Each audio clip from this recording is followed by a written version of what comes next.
The $200 billion betrayal. How one family blinded the US Navy for 17 years. The message stream was clean, too clean.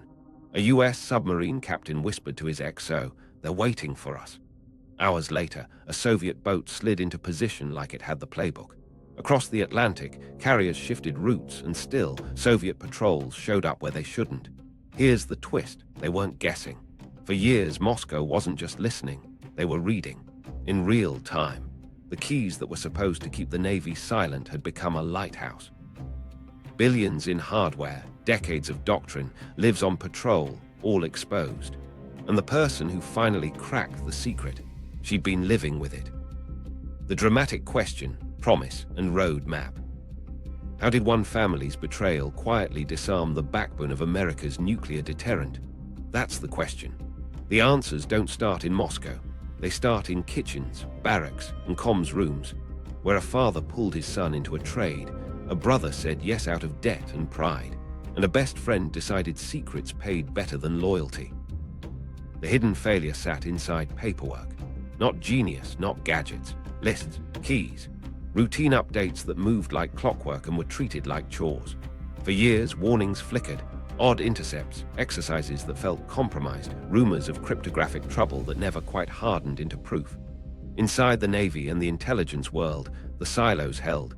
Signals over here, human sources over there, while trust in systems smothered suspicion about people. Meanwhile, the Soviets kept turning the pages. Here's the promise. We'll follow the keys from the safe to the Kremlin and back out to sea, where captains felt a shadow stick to their hulls. We'll watch the recruiting, how the net grew from a petty officer with access to cryptologic control into a ring that spanned ships, training pipelines, and a defense contractor's office. We'll sit with the letters that showed pride curdling into desperation and the divorce call that put a finger on the first loose thread. Thematic truth: the silent service wasn't silent. It was exposed by the most boring part of encryption, distribution. The KGB's edge came from what should have been mundane: monthly key lists, maintenance manuals, comm routines. Paperwork became power. And the real cost wasn't just money. It was doctrine built on assumptions that turned out to be wrong. It was deterrence that looked strong on paper and fragile at sea. It was trust, between services, between allies, inside crews, fractured in ways that took years to repair. Here's our map. Pillar I, the theft, how burn bags and key lists walked out under fluorescent lights. Pillar II, the ring brother, son, best friend, each with a different door into classified rooms. Pillar III, what the Soviets actually received and why those pages opened everything. Then the ocean, how patrol patterns and broadcasts translated into Soviet positioning. The missed alarms, the bureaucratic fog. The first break, sparked not by an analyst, but by an angry ex-wife. The sting, the night of the drop, the arrests. We'll end where it matters, counting the cost, fixing the codes, and facing the question that still gnaws. How close did we come? And who would have warned us if she hadn't called? The family recruiter, John Walker's first theft. To understand why the ocean felt smaller, we need to go back to a fluorescent-lit comms room where money problems met access. John Walker was a Navy radio man who learned early that the quiet parts of war, switchboards, code machines, key lists, moved fleets. He also learned something else. His side jobs were bleeding him dry. A failed bar, mounting debts, a marriage cracking under bills and late nights. Meanwhile, his hands were on the monthly lifeblood of Navy encryption. Here's where it starts. In late 1967, Walker walked out past a guard desk with nothing dramatic, just routine paperwork folded into an everyday brief. KW7 and KL47 key lists were treated like chores. Sign them out, load them, burn yesterday's sheets. He understood the rhythm. He also understood that a single page with next month's settings was worth more than anything he could earn legally. That week, instead of the burn bag, he chose a different bin. An envelope, a pocket, a car seat under a jacket. The stakes weren't abstract. If the Soviets had the right lists, they could read what the Navy said about submarine patrols, carrier movements, and message traffic analysts ignored because it felt mundane. For Walker, the risk was prison and disgrace. For crews under the ice, It was being predictable in a world where predictability kills. He told himself it was temporary, just a fix, just this once. Action came fast. He drove to Washington, D.C., walked into the Soviet embassy and put the envelope on a table. He wasn't subtle about motive. He wanted cash. He had the goods. The KGB officer on the other side compared format and markings, checked the typographic quirks of an NSA key list, and realized it wasn't a bluff. The trade was simple. Pages for money, trust for more pages. He left lighter, richer, and certain he could do it again. That first drop set the pattern. He learned dead drops and signal sites. He learned how to separate a day job from a second career that paid in envelopes. He started arriving early and leaving a little later, giving himself private windows around the keying schedule. He started talking like a warrant officer who knew the system better than the system knew itself. He wore the calm of a man who'd found leverage. Impact landed quietly, then spread. In Moscow, handlers tested the lists and watched American teleprinter circuits snap into plain text when the settings rolled over. Traffic analysis turned into content. Exercises that had been puzzles became schedules. The Soviets didn't need to be everywhere. They needed to be in the right place at the right time, and now the right times came printed at the top of messages. Meanwhile, Walker's life got an upgrade, small at first. New suits, cash to cover a missed mortgage. Then bigger, a side business, a plane, a feeling that he'd beaten a game most sailors didn't even know they were playing. His ego grew with each clean exchange. The KGB gave him a code name and careful compliments. He liked both. There was one problem: access ages. A single sailor's window closes when orders change, duty shifts, or commanders rotate gear. Walker saw that coming. Promotion to chief warrant officer expanded his reach, but didn't fix the clock. He needed redundancy. More hands, more rooms, different desks touching different keys. He started scanning faces the way a recruiter scans resumes. Get this, he didn't go hunting in bars or parking lots. He looked at his own orbit, a brother who owed him, a young sailor who admired him, a friend who knew the gear and liked the money more than the rules. But that was later. First, he had to prove consistency. He kept the pipeline flowing. Copies of maintenance manuals, operating instructions, the little bits that help an adversary stitch together how machines actually run at sea. Inside the Navy, nobody noticed the missing pages because nothing looked missing. Key lists are perishable by design. Yesterday's sheet burns today. If one extra sheet takes a detour, the audit line might still check out. Walker exploited the exact thing that made the system efficient. Everyone trusted the rhythm. The logs were tidy. The safe was locked. The burn bag was sealed.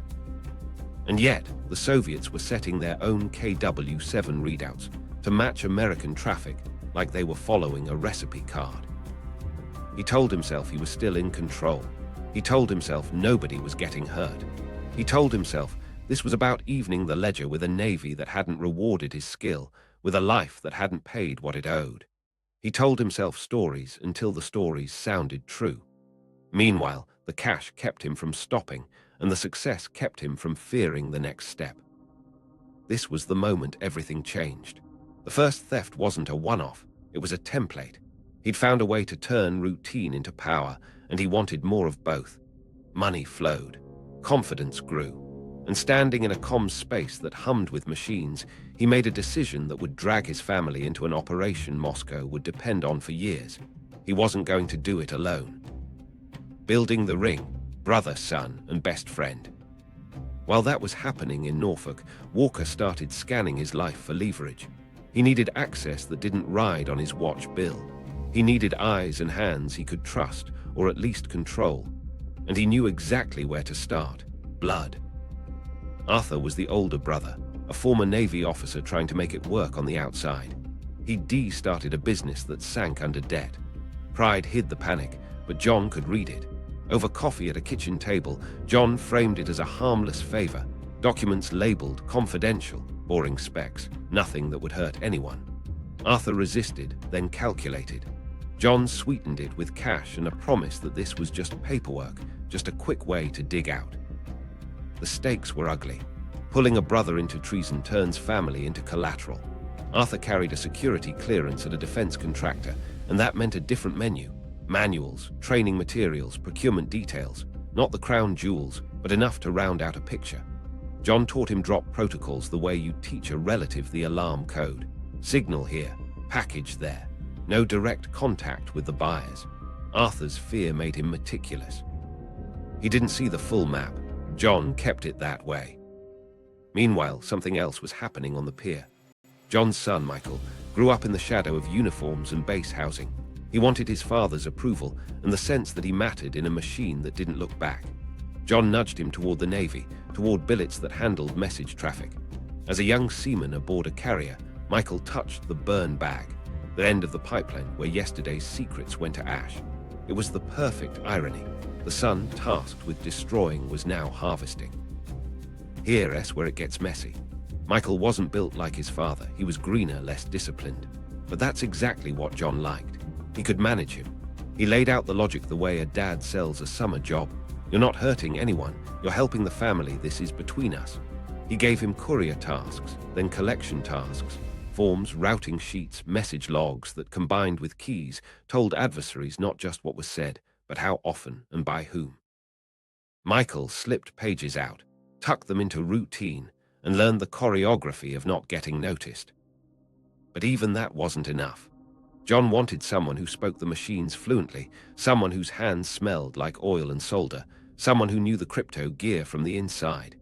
Enter Jerry Whitworth, a radio man with a reputation for competence and a friendship that went back years. Whitworth trusted Walker because Walker had trained him, promoted him, backed him. That bond was the opening. The pitch to Whitworth was different, less paternal, more professional. John laid out the stakes bluntly. The Soviets pay for access, and your access is rare. Whitworth asked the question that separates ideologues from mercenaries. How much? Money was the trigger. He had his own bills, his own ambitions, and a sense that the Navy's rewards didn't match his skills. John offered a cut that felt generous. Whitworth wanted more. That tension would matter later.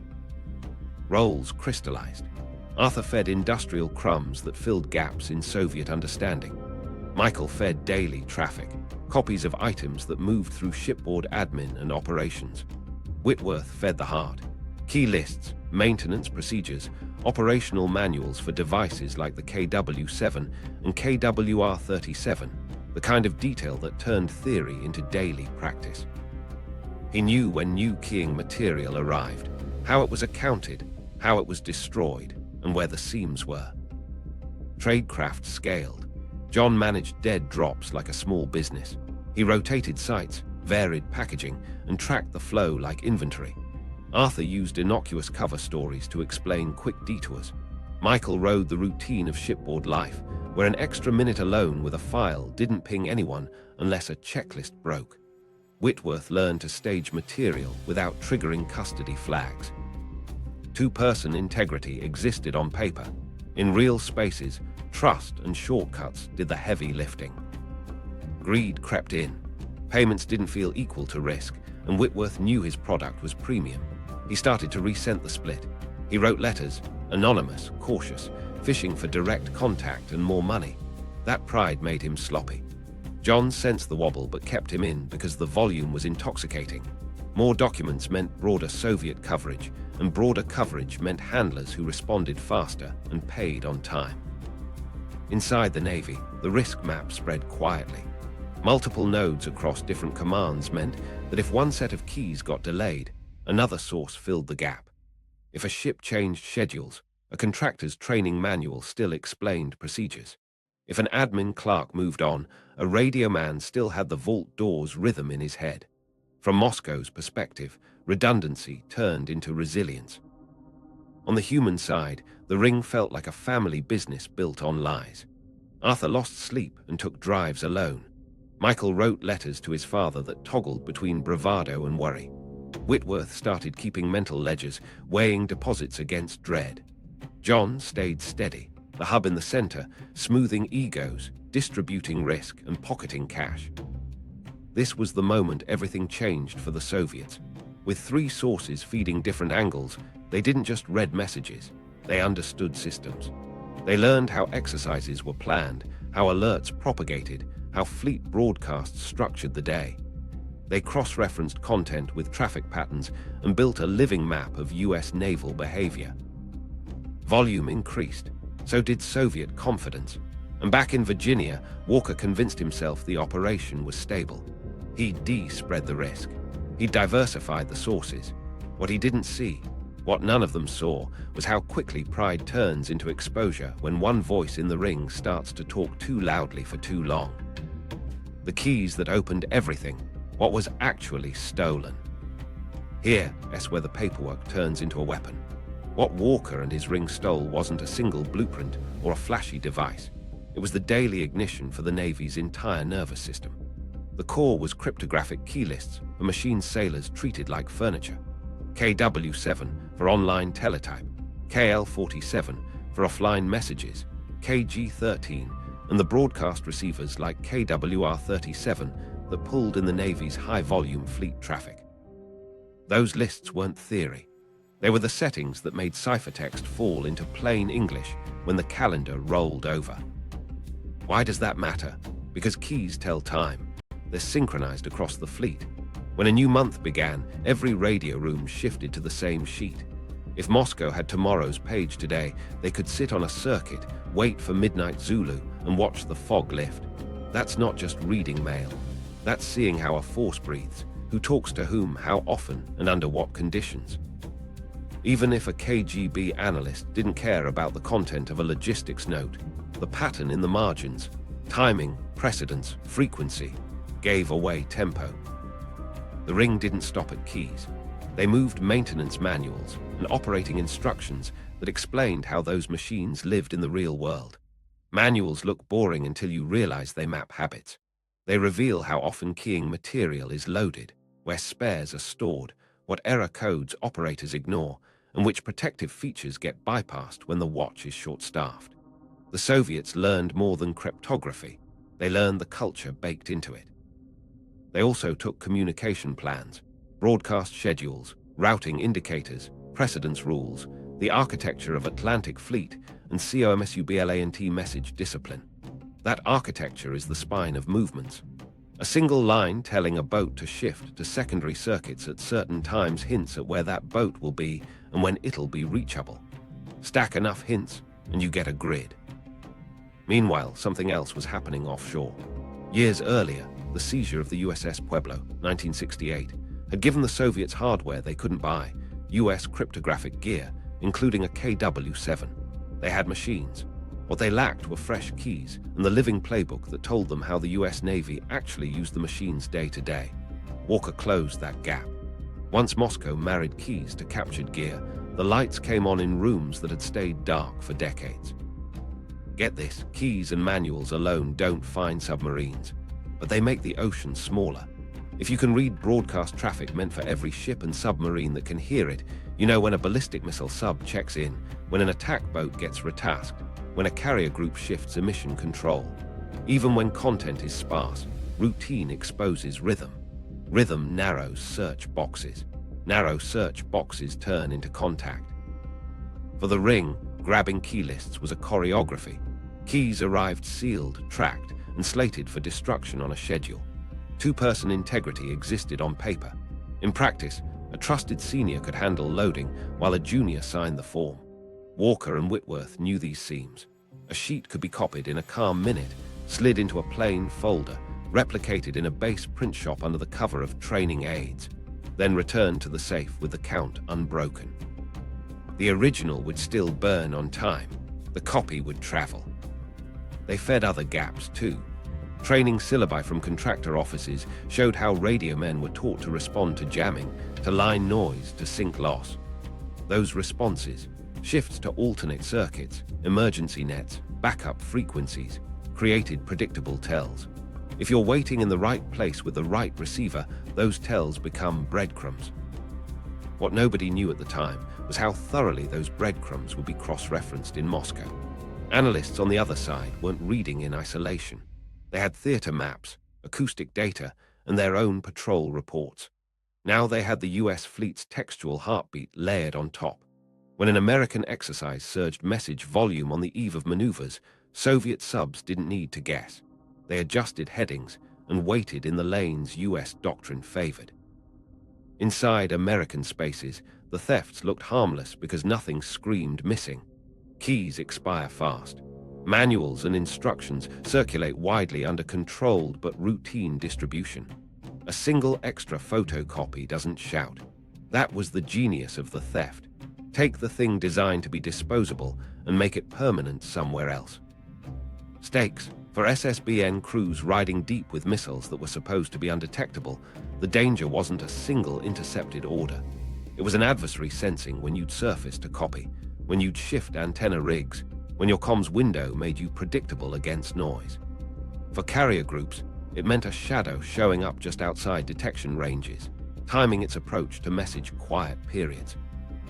For attack subs, it meant losing the edge of surprise because your retask orders weren't secret anymore.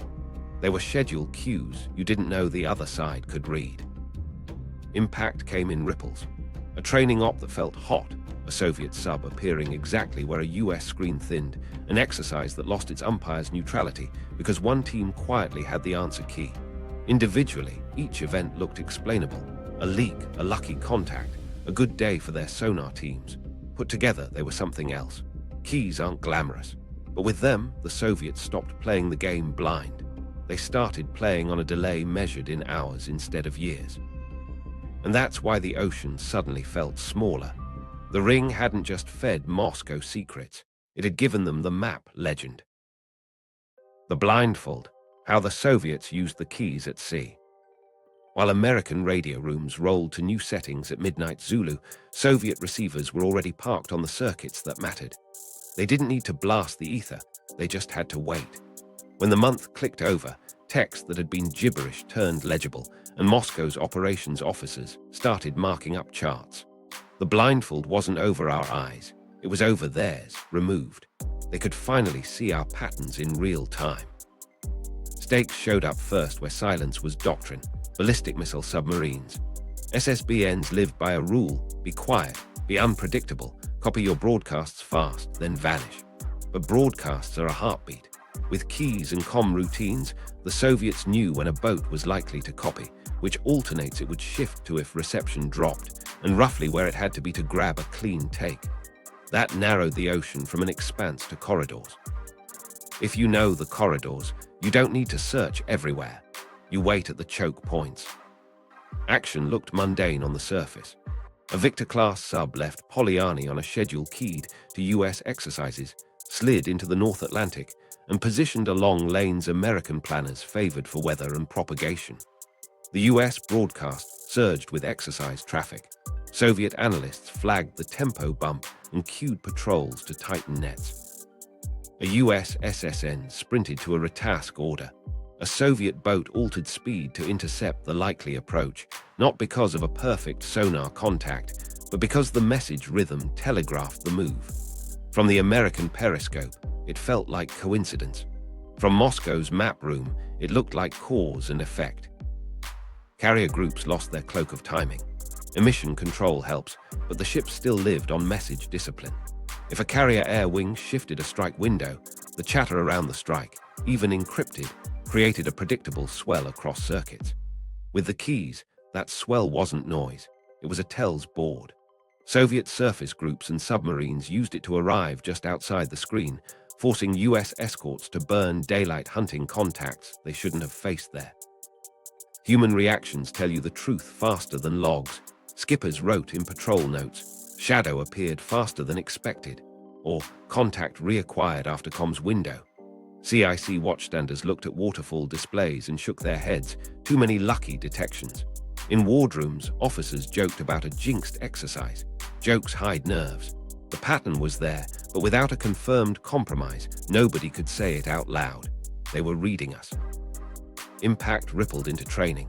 US boats drilled copy and dash, with a new edge, varied antenna masts, and compressed windows.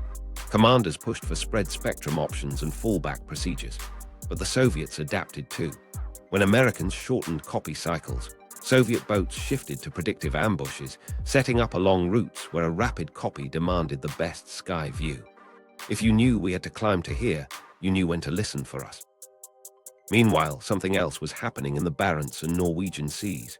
Soviet SSNs began mirroring US deployments with uncanny timing. Alpha boats, fast and brazen, started appearing on the edges of NATO exercises. Aculas later tightened the problem. They didn't always need to track acoustically from scratch. They used the broadcast cadence to be in the right neighborhood, then let sonar do the rest. That hybrid, signals for the box, acoustics for the fix, was lethal. Exercises lost their innocence. Fleet problems designed to test blue versus red became lopsided. Red cells guessed, right too often. Umpires chalked it up to improved Soviet training and hardware, which wasn't wrong. But the hidden accelerant was access to our timing. When an anti-submarine warfare screen looked porous, it wasn't always tactics, it was telegraphed intent. There was one problem for Moscow: they couldn't act too perfectly. If they intercepted every time, someone might suspect a leak. So they throttled. They let some opportunities slide to keep the pattern from spiking. That restraint made detection harder on our side. Analysts saw wins and losses, not a systematic edge. In the aftermath of several hot patrols, US commands issued cautions. Adjust comms windows, vary routes, tighten authentication. Those helped at the margins, but keys are gravity. As long as monthly pages flowed to Moscow, gravity pulled our operations into their hands. The most painful part, the efficiency we prized, common keying, predictable distribution, was the feature they exploited. From their perspective, this was the moment everything changed. A navy that had been a mystery became a schedule. Soviet admirals briefed Politburo members with confidence they hadn't earned from sonar alone. They could claim awareness and sometimes superiority, not because their boats suddenly outran ours, but because their ears finally understood our language. US crews felt it as a hum of unease. Wardrooms built rituals around comms copy, treated antennas like cursed objects, and trained junior officers to assume compromise without proof. Morale didn't collapse, but trust took hits. When you suspect the ocean is smaller than it should be, you second-guess every order. That's how the blindfold worked at sea. Not by dazzling displays, but by turning our quiet into their clarity. And back on land, as anomalies stacked up, nobody connected them to a man who'd been treating key lists like paychecks. Missed alarms, the bureaucratic fog. While boats at sea felt the chill, shore commands felt paperwork. And paperwork is where suspicion goes to stall. Inside the Navy and the wider intelligence world, anomalies cropped up like weeds, each one small, each one explainable. None of them pointed to a warrant officer with a second career feeding Moscow. Stakes first. This wasn't just about leaks, it was about how institutions think. Signals intelligence sat in one silo, counterintelligence in another, operations in a third. Each guarded its lane, each spoke its jargon, and each assumed the others would ring the bell if something truly broke. Meanwhile, sailors lived under a rule: if you can't prove compromise, you don't ground the fleet. Action looked like this. A comment analyst flagged unusual clarity on Soviet reactions during an Atlantic exercise. The note went up a chain that prioritized technical fixes. Maybe our emission control slipped, maybe propagation favored the adversary. A cryptographic custodian reported a minor discrepancy, keying material signed out at an odd hour, corrected later with a clean log. The unit chalked it up to a watchstander who rushed a form. An inspector heard rumors that a particular circuit seemed hot after every key rollover. He recommended tighter handling and moved on. Audits happened, they always do. But audits love checklists, and checklists were tidy. 2-person integrity boxes got checked, safes showed proper seals, burn bags were accounted for and destroyed on schedule. The system's rhythm looked perfect on paper, and paper wins in bureaucracies. If anything looked off, it landed in a category everyone knows too well. Not enough to act, too much to ignore. Culture did the rest. The Navy trusted process. Radio men who lived inside that process were treated like reliable cogs. Suggest an insider leak without evidence, and you're the paranoid one. Suggest a technical issue, and you get resources. So units bought better receivers, tested filters, reviewed comm plans, and kept the machine humming. The human variable remained the variable no one wanted to quantify. Meanwhile, something else was happening at the edges. A few officers whispered after drills about Soviets getting lucky a bit too often. They wrote cautious lines in post-exercise reports, hedged with maybes. Those lines, buried under pages of lessons learned, didn't climb fast. A liaison at another agency heard a similar story from a different fleet area and made a note. Notes don't arrest anyone. There was one problem nobody could see because it hid inside design. Keys expire fast. Even if you believed compromise was possible, by the time suspicion formed, the month had turned and the sheets had burned. Prove it how? Run a deception. That takes coordination across commands that rarely share raw doubts. And without a single screaming incident, nobody wanted to light that fuse. In the aftermath of a particularly odd Mediterranean patrol, a staff briefing floated the idea of a limited crypto compromise. The proposed response was incremental. Compress copy windows, randomize alternates, increase spot checks. Helpful, but still inside the frame. No one said, "We have a source." Saying that requires more than pattern, it requires a person. Compartmentalization, normally a shield, became a blindfold. Human shops guarded their leads, SIGINT shops guarded their methods, and operational commands guarded their schedules. Stitching those together demands either a crisis or a champion with clout. The crisis hadn't arrived. The champion hadn't emerged. Get this, one investigative memo captured the whole mindset in a sentence. Unusual adversary responsiveness noted. Recommend technical mitigation. That's not wrong. It's just not enough. Because here, what nobody wrote. We may be reading our own mail through their eyes. Auditors returned to vaults to spot-check destruction logs. Everything matched. Supervisors rebriefed crews on safeguarding procedures. Everyone nodded. A sailor who asked a pointed question about whether keys could ever leak heard the standard answer, "Not if we follow the book." The book was solid.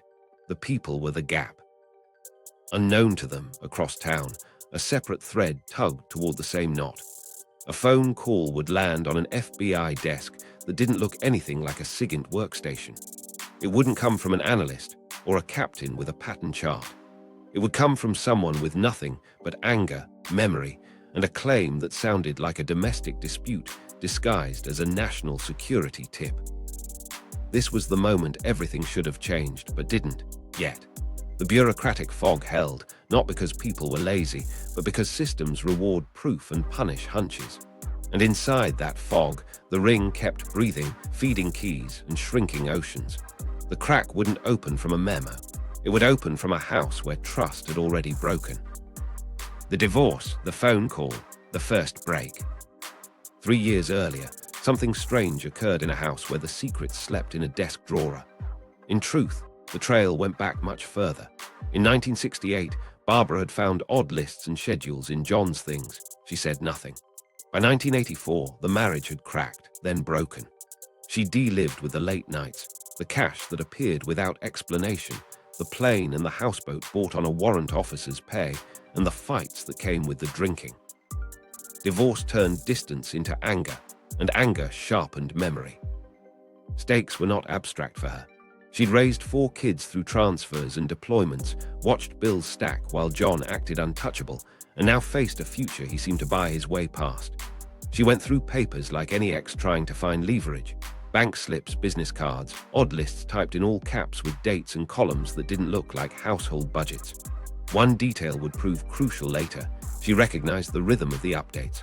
Monthly, predictable, like a bill. But not a bill. Action started with a call she rehearsed for months. She wavered, told friends, talked herself out of it, then back in.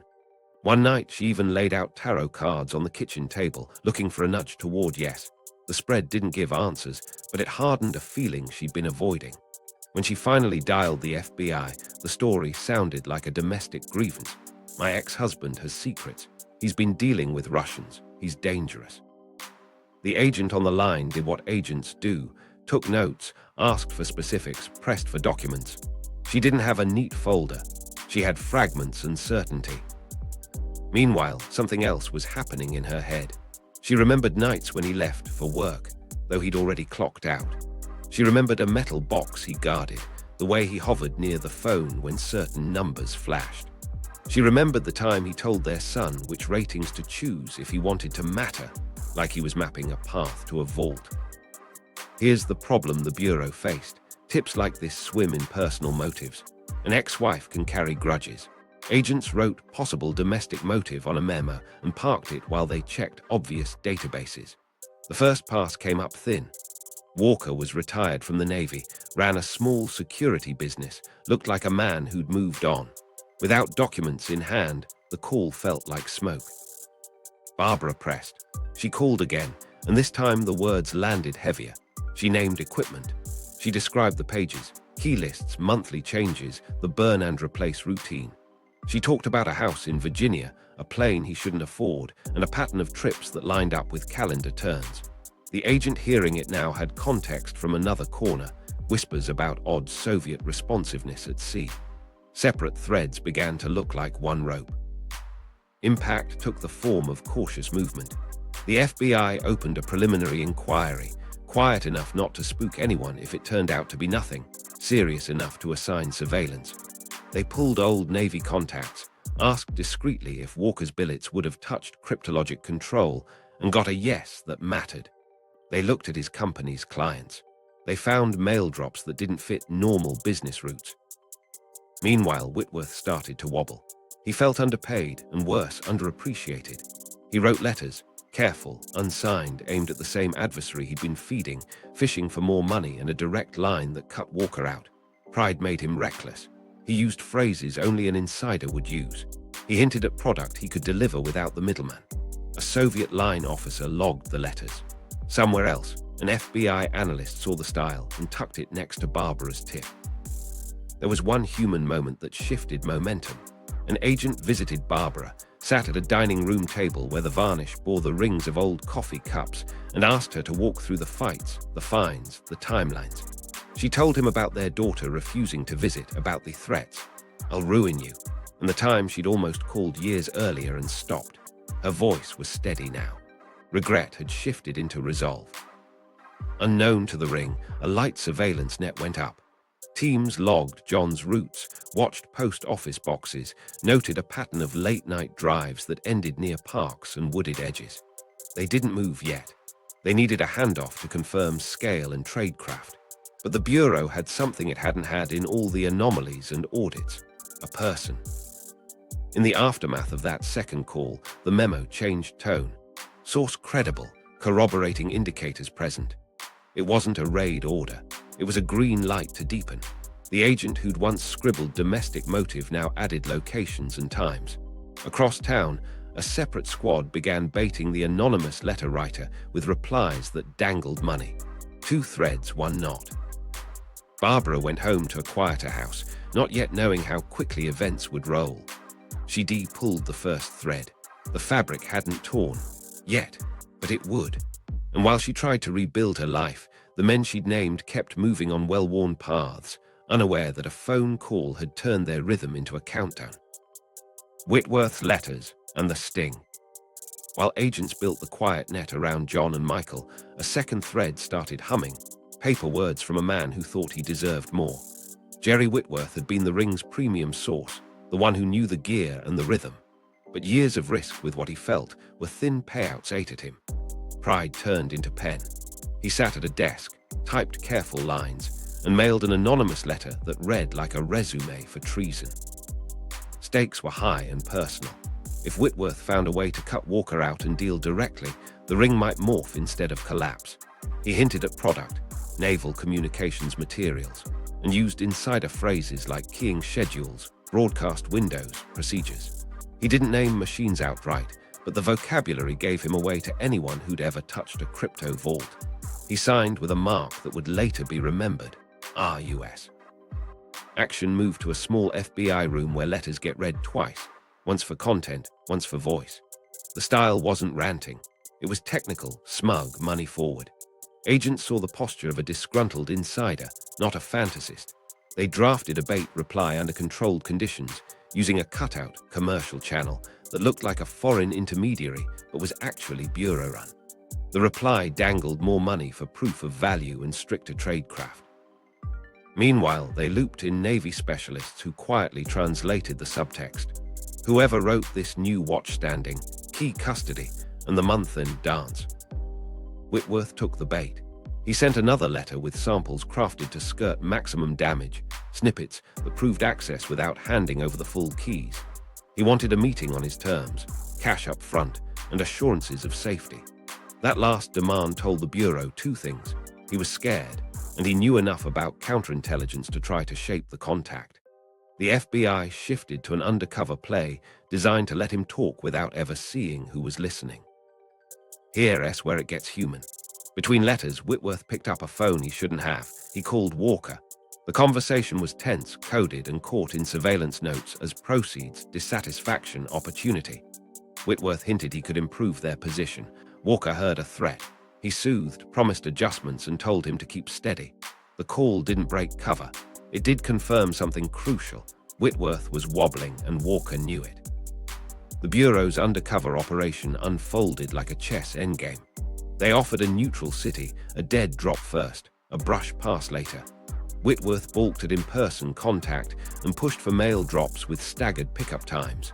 Agents agreed because the mail was enough.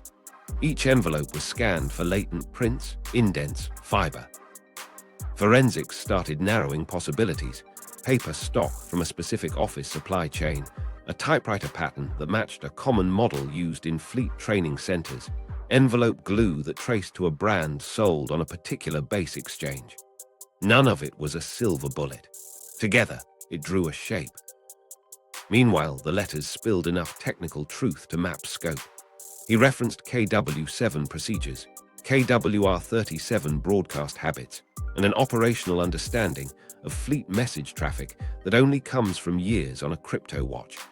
He complained about the middleman taking an unfair share, which, paired with Barbara's tip, locked eyes on Walker as the hub. That was the opening the Bureau wanted. Prove the ring existed as a network, not just a solo thief, and you can justify the resources to roll it up. Payment dynamics became a tell. Whitworth asked for amounts that felt like back pay. He also shifted tone, alternating between bravado, I can provide continuity, and fear, no face. That push-pull created windows. In one exchange, the undercover line proposed a live call via a cutout number. He agreed for a tight window. He altered his voice, used clipped phrases, and confirmed he'd recently handled monthly material. The call lasted less than 3 minutes. It was enough to anchor the letters to a breathing person and capture cadence the FBI could match to known recordings later. There was one problem for the Bureau. Move too fast and Whitworth runs, move too slow and the next key cycle bleeds out again. They tightened around Walker first because he was the constant. Surveillance logs marked a pattern, late-night drives, park perimeters, pauses near trees and utility poles. The letters gave context for timing. Barbara's recollections gave context for motive. Together, they formed probable cause to stage the dead drop watch. Impact from the letter campaign was immediate inside the task force. The scope was confirmed. The tradecraft gaps were obvious. Whitworth's ego had opened a second front they could exploit without tipping Walker. Agents agreed to keep feeding the correspondence with slow money and faster questions, probing for operational details, collection points, custody routines, packaging. He answered in guarded ways, but his answers still taught.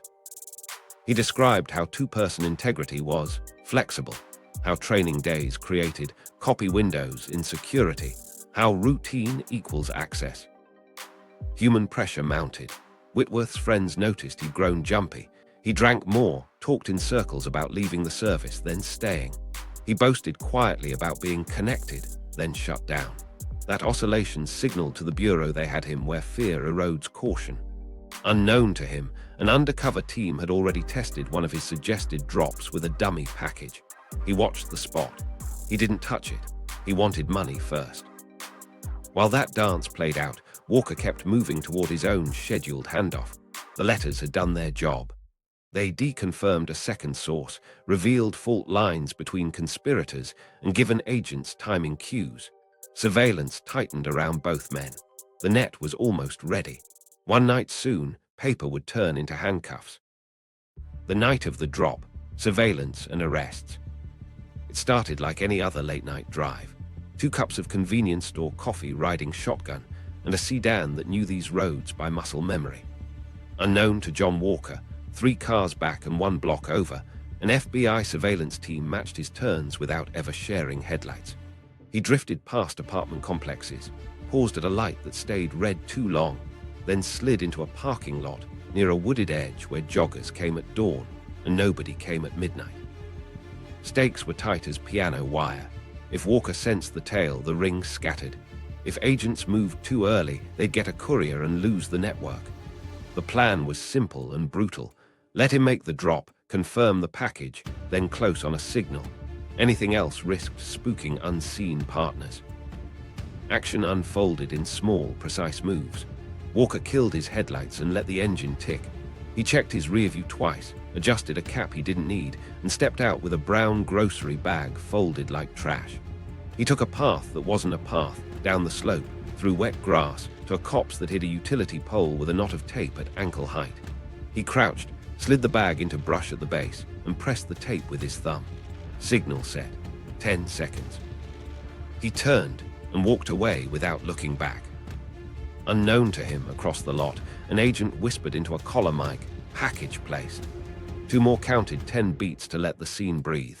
The bag held teeth, fresh key lists, operating notes, message extracts. Not decoys, real feed. The window for a Soviet retrieval team would open soon. The Bureau didn't plan to wait. This was the moment everything changed. A plain sedan drifted past Walker's bumper, another rolled into the exit lane, and a third blocked the far end of the lot. The radio clicked. Now, agents broke cover. The first reached him at the door handle, a second at his shoulder, a third already reading rights. Walker froze, then tried on a line he'd rehearsed his whole life, calm confusion. "Is there a problem, officer?" The answer was handcuffs, and a short ride to Ramada off the interstate, where a room had been staged with a tape recorder and a coffee pot that would go cold. While that was happening in Maryland, another team moved on the package. An agent in gloves lifted the grocery bag like a fragile relic. Inside, single-page key lists with the next month's settings, typographic quirks matching NSA formats, and a smaller envelope with instructions for a follow-on exchange. At the bottom, a receipt stub from a base exchange gave the chain of custody a timestamp. The agent snapped a photo, sealed the evidence, and radios whispered, "We've got the goods." Meanwhile, something else was happening at sea. A Navy liaison flashed a message to the Mediterranean. Michael Walker, the son who'd been riding the burn bag aboard the USS Nimitz, was on liberty in Haifa. Israeli air smelled like diesel and spice when shore patrol eased up to him with a quiet request, "Report to the ship." He didn't. Agents met him at the pier. He was flown out on a C-9, delivered to Andrews, and handed to the same task force now talking to his father. Unknown to them, until that hour, across town, a warrant slid under a judge's pen for an address in Virginia Beach. Arthur Walker, the brother with defense contractor access, woke to a knock that carried weight. He opened the door to agents who asked for his keys, his files, and the truth. He gave them the first 2 without drama. The third took time. Impact inside Navy commands was instant. A quiet alert rippled. Locked on crypto, review custody logs, suspend routine destruction pending review. Communications shops felt the air change. Safes that had been opened with casual ritual now opened under watchful eyes. 2-person integrity suddenly meant 2 people who looked like they'd never met. Phones rang up the chain with a single question: how bad? Back at the hotel room in Rockville, Walker tried to play the professional.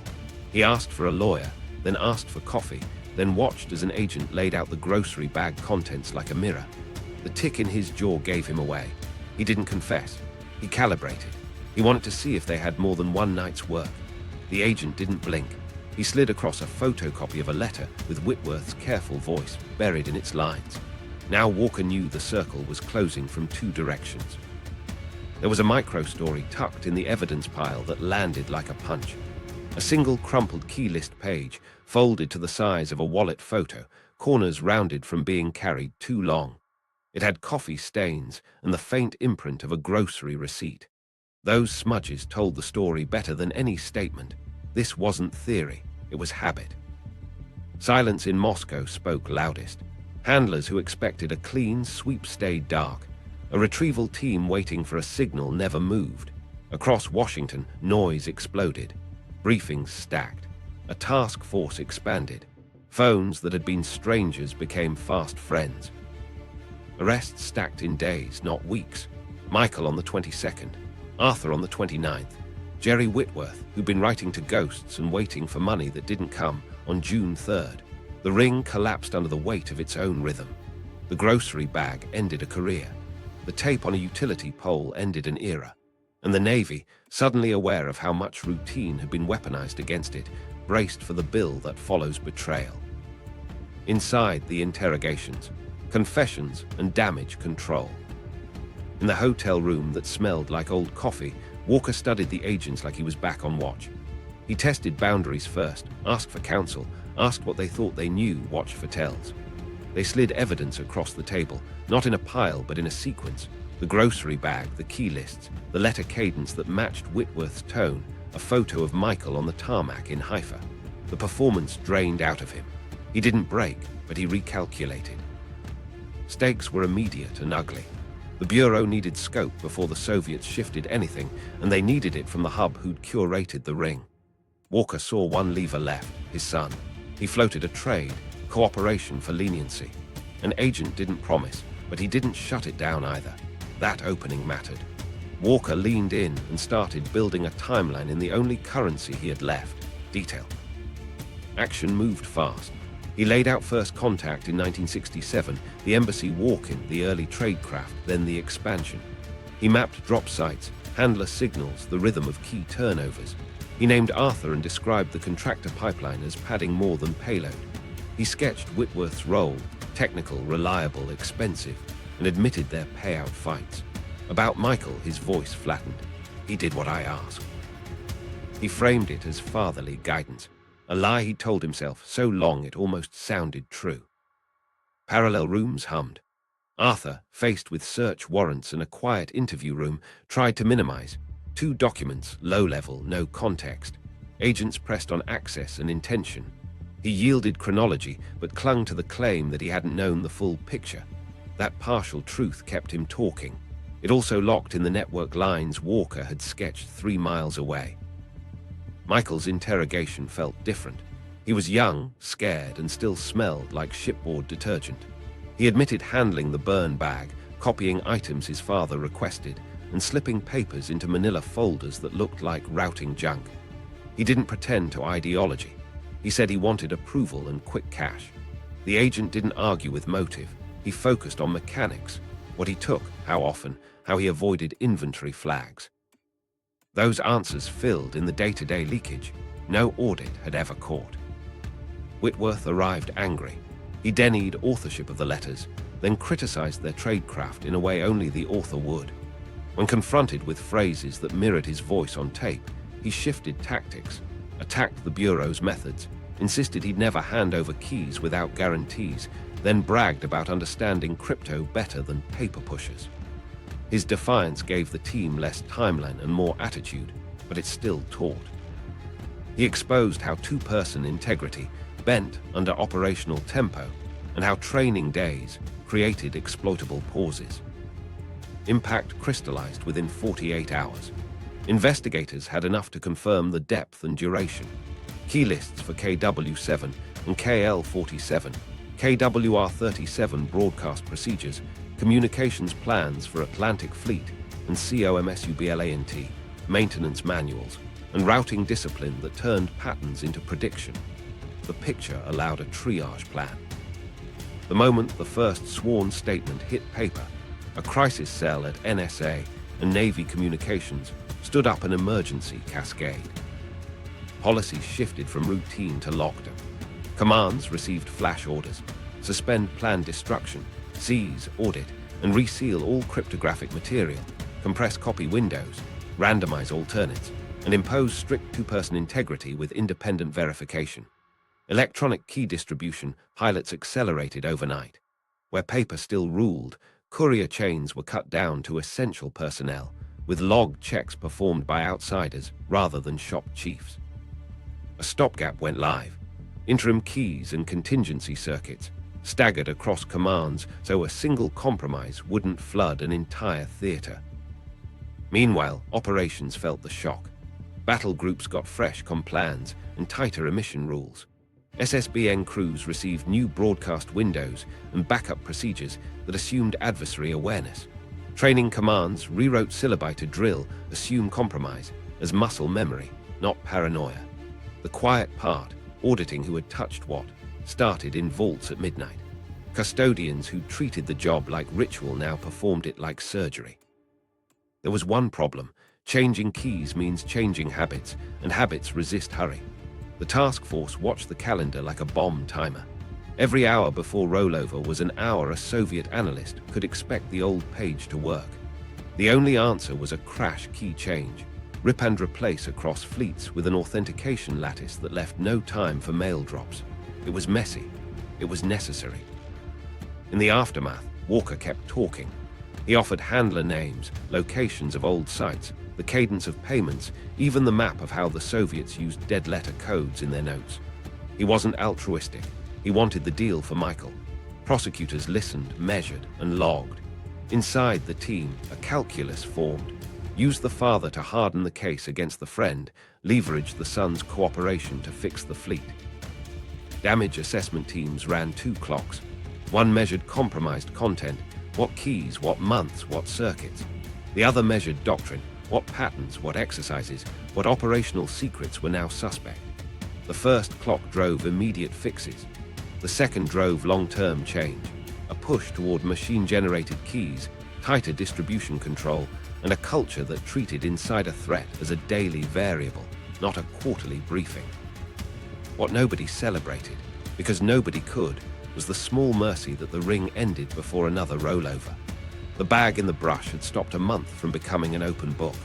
The interrogations turned names and habits into orders and timelines.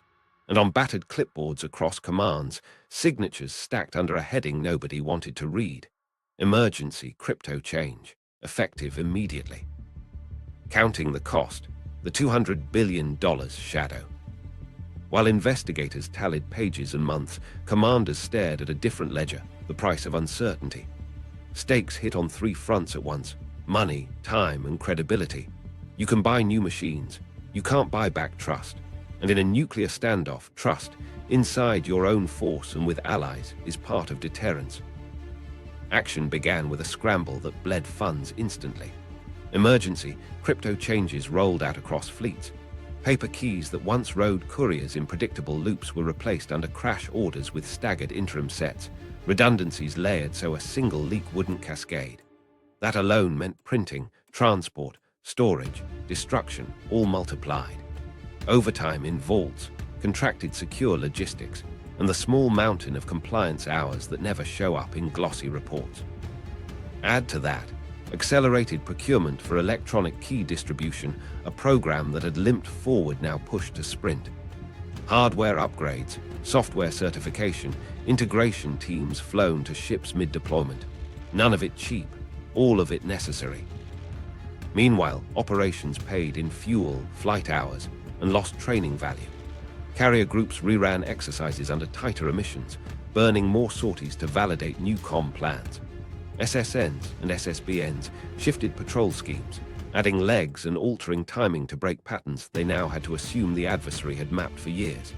Each change cost diesel for escorts, reactor days for subs, and man-hours for crews.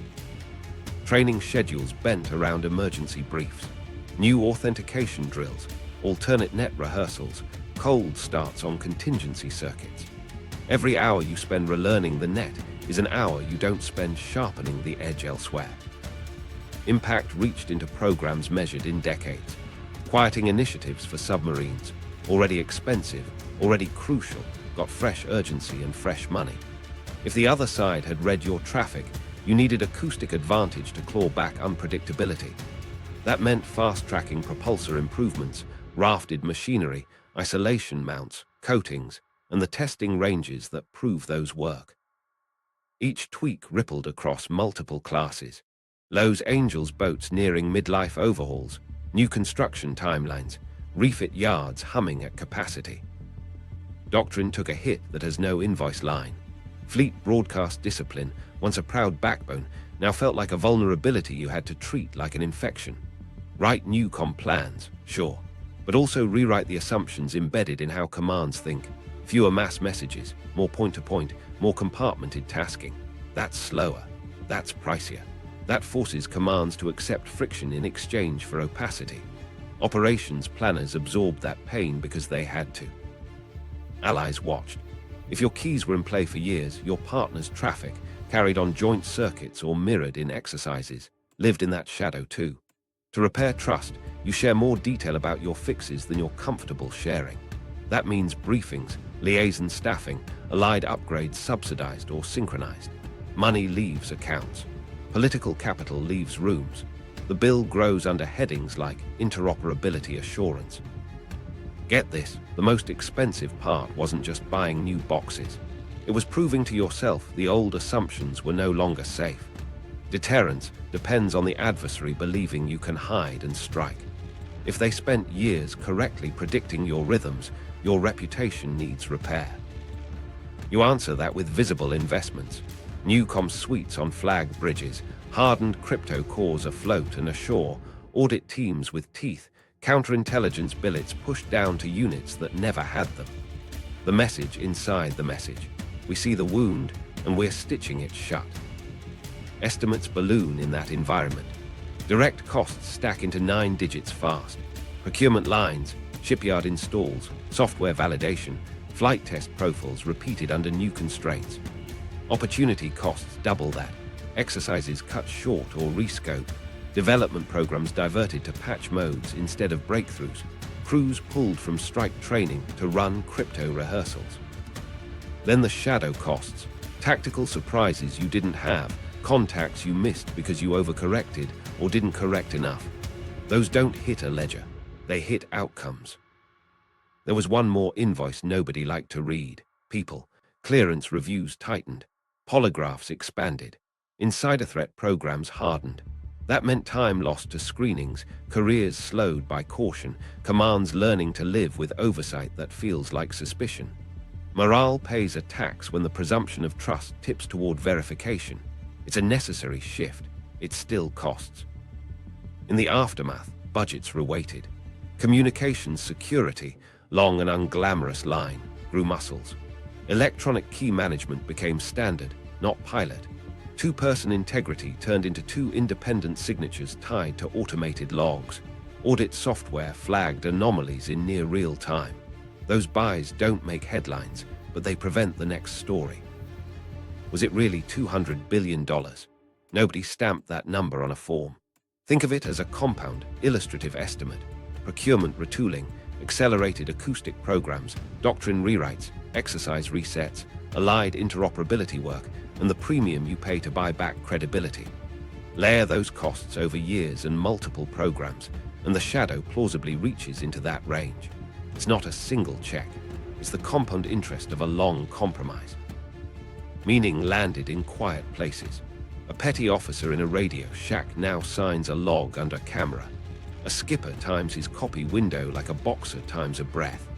A program manager fights for boring money because boring things keep fleets alive. That's the cost of a ring that turned paperwork into power. And it's why the Navy started rewiring its nervous system with a speed that said, never again. Fixing the codes, from paper keys to hardened systems. While agents counted evidence, technicians and sailors lived the fix. The order was blunt: stop the bleed, then rebuild the artery. Paper keys had made the Navy fast and uniform. They'd also made it vulnerable. The new mantra sounded like overkill to the old guard. Fewer hands, fewer papers, more proof. Stakes were simple and unforgiving. If you didn't change how keys were born, moved, and died, you'd be right back here in a year. If you overcorrected, you'd choke operations. The solution wasn't a slogan. It was a redesign of daily life from vault to masthead. Action started in rooms that hummed with fluorescent lights and old fans. Two-person integrity, once a checkbox, became a ritual with teeth. Not just two people, but two people from different chains, signing independent logs linked to time-stamped devices. Safes open to dual controls. Every removal pinged an audit system that didn't care about rank. Burn bags weren't just sealed. They were scanned, weighed, and witnessed on camera. Custodians who'd carried lighters now carried barcode scanners. Meanwhile, something else was climbing the ladder: electronic key distribution. The pilot programs that had gathered dust were yanked forward. Fielding teams showed up with ruggedized fill devices, secure loaders that pulled keys from protected servers ashore and pushed them to shipboard crypto gear without a single sheet printed. The first installs felt clumsy. Software balked at old circuits. Operators cursed menus. Then the rhythm set. Keys arrived encrypted over guarded channels, unlocked only by local authenticators. No photocopier could touch them. No pocket could hide them. Inventory reforms followed. Instead of monthly bundles, units received staggered key epochs tailored to mission profiles. A destroyer on workups didn't carry the same volume as a boat headed north. Less material aboard meant fewer chances to leak. Randomized distribution windows killed the old predictability. Supply clerks learned to treat key shipments like controlled substances with surprise counts and outside verifiers. The phrase shipshape now included server logs. Training shifted from protect the paper to prove the process. Radio men drilled fail states, what to do when a loader bricked, how to roll to contingency keys without broadcasting panic across a net. Instructors built scenarios where a phantom discrepancy tried to sneak through. Students learned to escalate instead of explain away.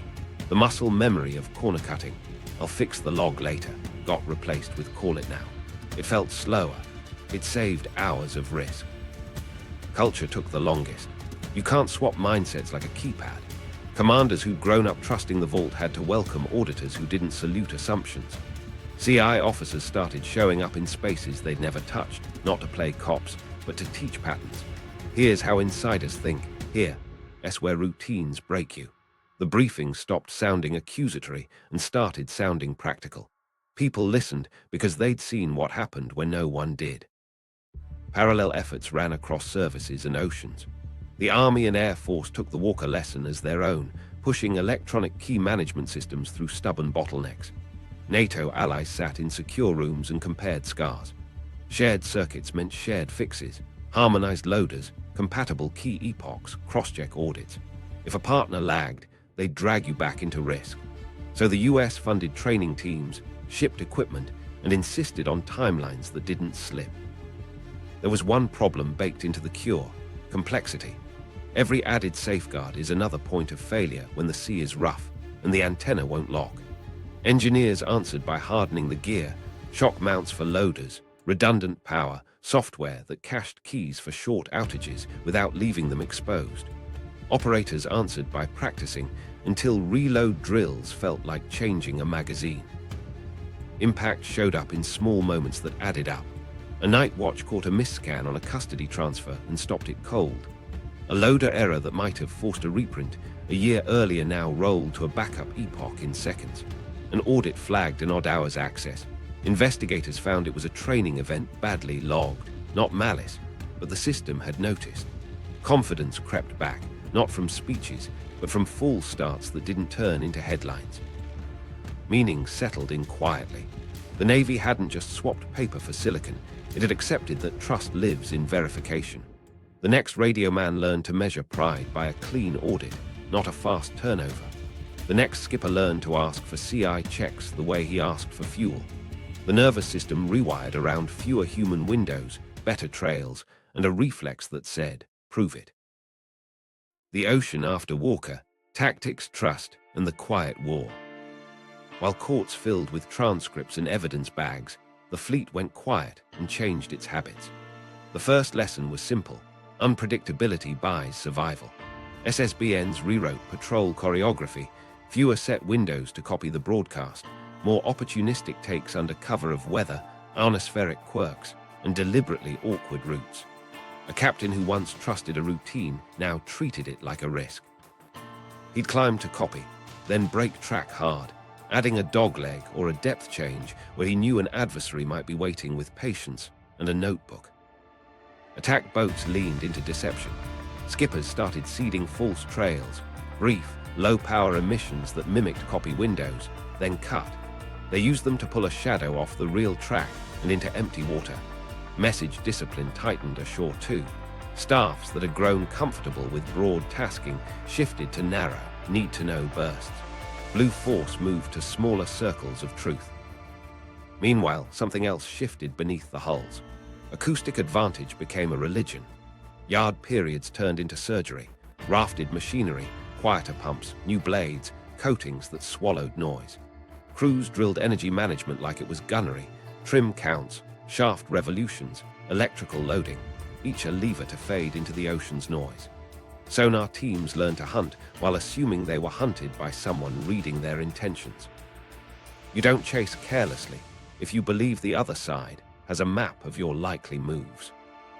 Allies watched the reset and asked for proof that the fix worked. Trust is a two-way channel. Britain, Canada, Norway, partners who share cold water and hard lessons, sat in secure rooms and walked through the new comm architecture. Joint exercises got tighter. Where a mass broadcast once carried everything, allied cells now ran parallel, compartmented nets. The price was friction. The payoff was fewer breadcrumbs for anyone listening with the right page at midnight Zulu.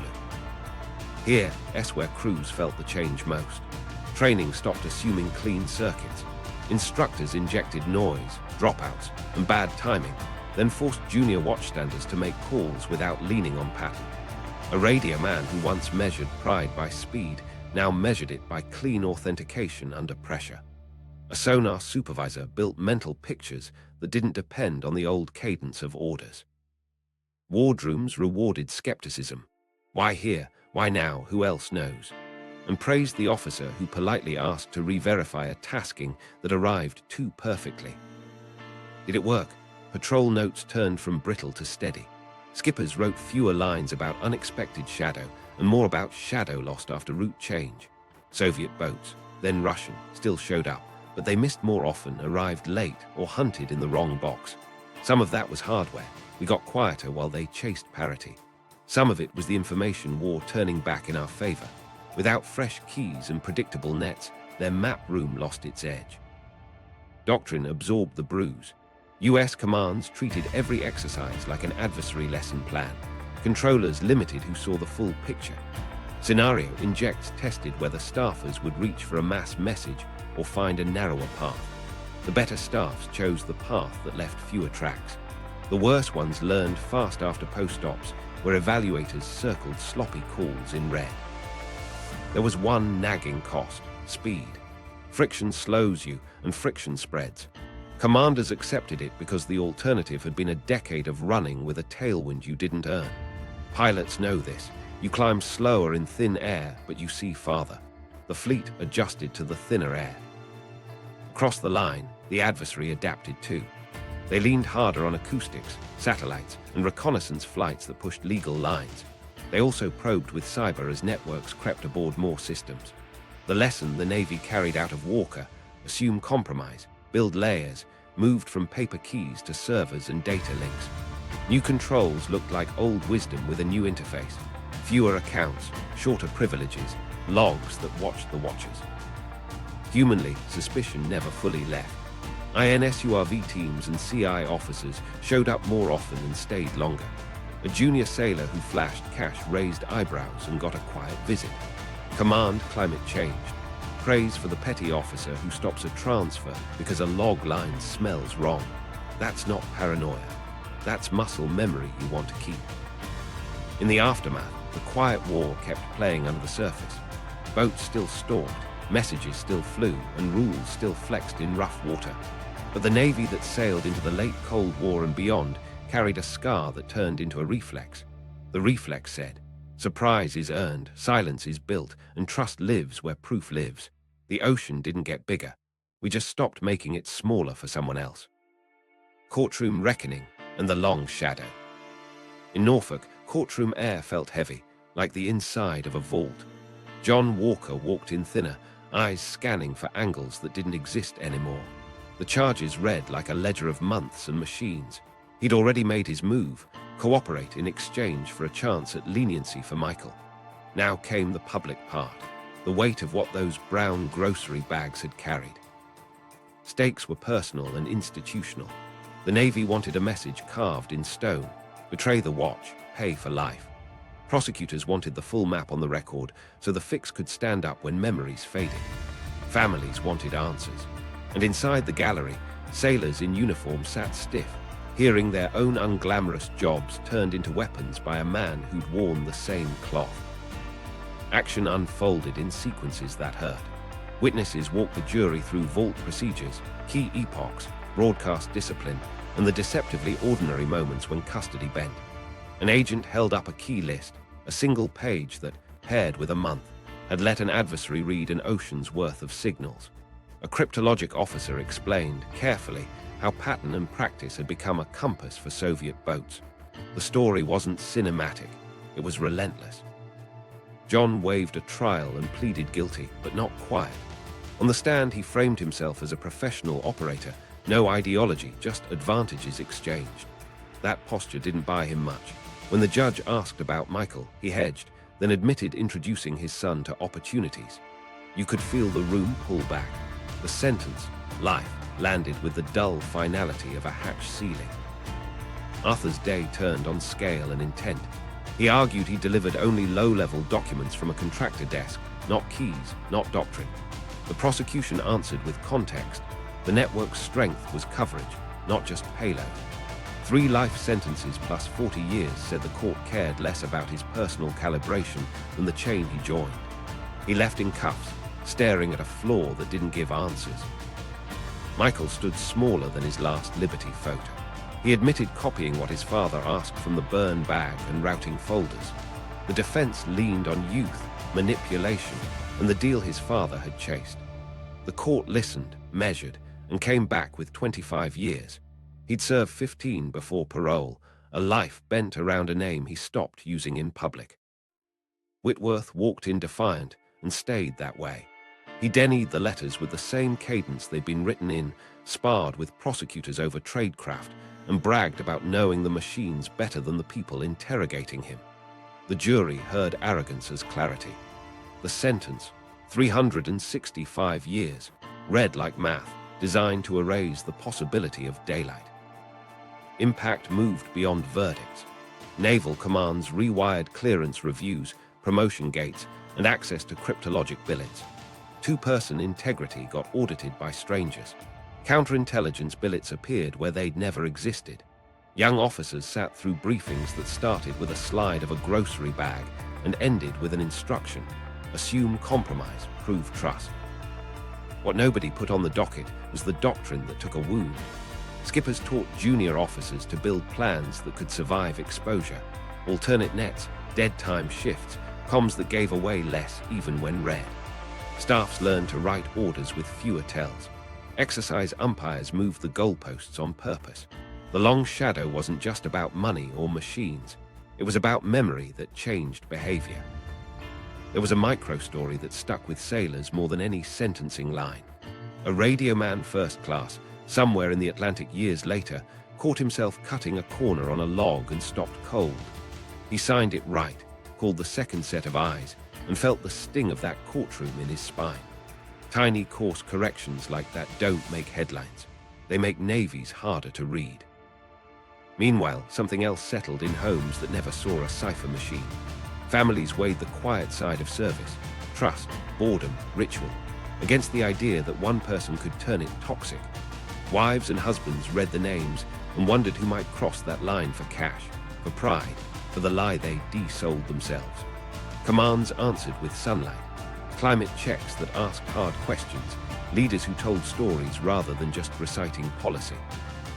From their perspective, this was the moment the institution said out loud what sailors had felt at sea. The threat isn't always over the horizon.